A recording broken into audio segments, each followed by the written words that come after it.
Bienvenue dans cette nouvelle édition du QG News. Au sommaire de l'actualité au Sénégal. Dans les prochains jours, les députés de la 13e législature vont statuer sur le projet concernant le parrainage électoral, un projet qui divise les acteurs politiques du pays. Au Maroc, le succès que rencontre la filière des fruits rouges a généré une tendance à la délocalisation des entreprises européennes.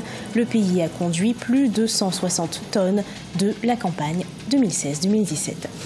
Et puis les Ivoiriennes se qualifient pour le second tour des éliminatoires de la Coupe d'Afrique des Nations féminines de football.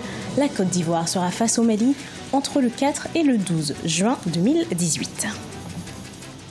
Au Sénégal, le projet de loi sur le parrainage électoral suscite la controverse et divise les acteurs politiques du pays.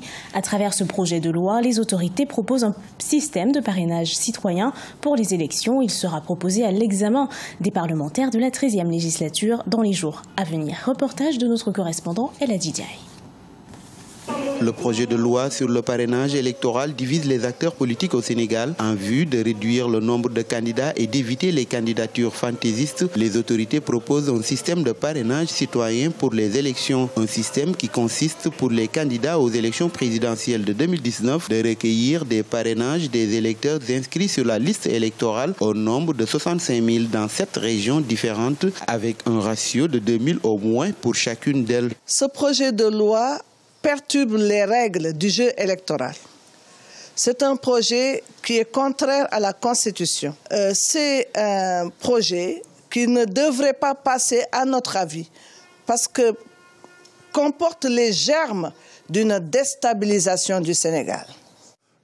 Du côté de la mouvance présidentielle, le parrainage élargi à tous les candidats à la présidentielle n'agit pas sur le mode de scrutin qui reste inchangé. Au contraire, il met fin à une discrimination en rétablissant l'égalité entre les candidats indépendants et les candidats présentés par des partis politiques ou des coalitions de partis politiques à la candidature. C'est que ce n'est pas une proposition qui émane de lui. Le parrainage est déjà, et depuis le milieu des années 90, une disposition prévue par le cadre constitutionnel de notre pays. Maintenant, nous avons en face des candidats qui se trompent d'époque et qui se trompent de citoyens. Ici, il s'agit de débats démocratiques où il faut faire des propositions pour l'avenir de notre nation dans tous les domaines de la vie publique, de l'économie, du social, de l'éducation, de l'enseignement supérieur, de l'environnement, de l'agriculture. Sur ce terrain, nous avons un désert en termes de propositions et forcément dans ces conditions, n'importe quelle opportunité peut devenir une porte et une source de polémique, stérile du reste. À un an de la présidentielle, l'opposition et une partie de la société civile sont contre cette réforme et dénoncent un projet d'attentat au pluralisme politique. Les députés de la 13e législature vont statuer sur ce projet la semaine prochaine. À cet effet, les opposants à cette loi projettent organiser une manifestation devant la représentation parlementaire. Le Maroc s'impose sur le marché européen dans le domaine agricole. Dans le pays, les fruits rouges sont les fruits les plus sollicités à l'export. Le succès que rencontre la filière des fruits rouges au Maroc a généré une tendance à la délocalisation des entreprises européennes. Le pays a produit 169 000 tonnes lors de la campagne 2016-2017. Regardez ce sujet de la rédaction. Le Maroc est en passe de devenir l'un des principaux approvisionneurs du marché européen dans le domaine agricole. Les variétés de fraises, myrtilles, framboises et mûres du pays s'étendent sur 7100 hectares. La filière a généré un chiffre d'affaires à l'export de 3,4 milliards de dirhams, soit 299 millions d'euros pour la saison 2016-2017. La progression du chiffre d'affaires depuis quelques années est due à l'arrivée de plusieurs multinationales. Ils sont attirés par la forte rentabilité des fruits rouges, mais aussi par leur besoin de sécuriser un approvisionnement pour le marché européen tout au long de l'année. Ces fruits sont produits de novembre à juin dans le royaume. La consommation de fruits rouges augmente de manière constante dans le monde. Au Maroc, plus de 60% de la production agricole, plus de 100 000 tonnes, sont exportées chaque année. La principale destination est à 90% l'Europe. Pour les acteurs de la filière, les conditions imposées chaque année à partir du mois d'avril par la douane au sein de l'Union européenne ne sont pas un frein. Le Maroc a beaucoup de contacts et a des relations privilégiées avec l'Union européenne. Donc même si on augmentait par exemple de 10 à 15% les barrières douanières, eux, ils suivent justement, ils sont au courant de tout ce qu'on leur impose, par exemple pour exporter exporter moins, mais ils font de sorte à ce que, par exemple, les produits qu'ils exportent dans l'Union européenne correspondent justement au goût des Européens et puis correspondent aussi, par exemple, au calibrage des fruits que demande l'Union européenne. Les produits agricoles, les fruits, les légumes et les produits de la pêche constituent l'un des premiers postes d'exportation du Maroc vers l'Europe. Mais le Maroc ne cible pas que les consommateurs européens. Le pays espère désormais convaincre les marchés asiatiques de la qualité de ses fruits rouges pour y exporter une partie de sa production. Hausse des subventions alimentaires en Égypte. Pour l'année fiscale 2018-2019, le système connaîtra une hausse de 5%. Ce plan d'action prévu par le gouvernement débutera en juillet 2018. Une aide non négligeable pour les ménages après l'augmentation des coupes réalisées dans le domaine de l'énergie ces 2 dernières années. Gladys Mwamba. De subventions alimentaires égyptiens devraient connaître une hausse de 5% pour l'année fiscale 2018-2019.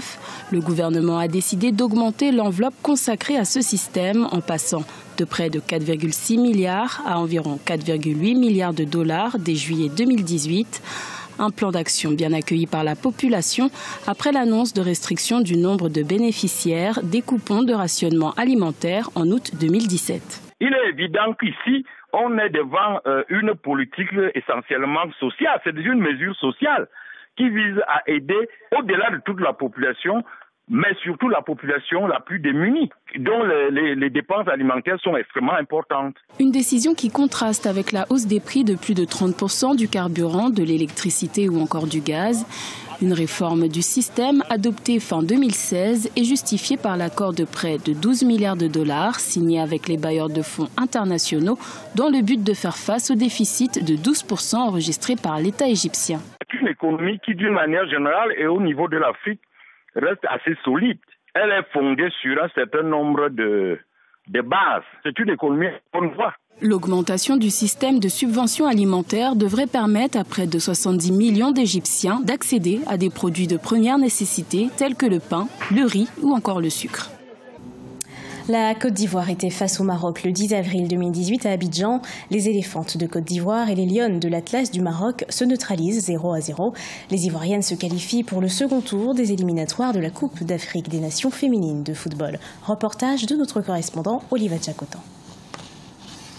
Les éléphantes de Côte d'Ivoire et les lionnes de l'Atlas du Maroc se neutralisent 0-0 le 10 avril 2018 à Abidjan. Et ce sont les Ivoiriennes qui se qualifient pour le second tour des éliminatoires de la Coupe d'Afrique des Nations féminines de football. En effet, au match aller au Maroc, les deux sélections se sont séparées sur un score de 1 but partout. Les Ivoiriennes continuent donc l'aventure grâce au but marqué au Maroc.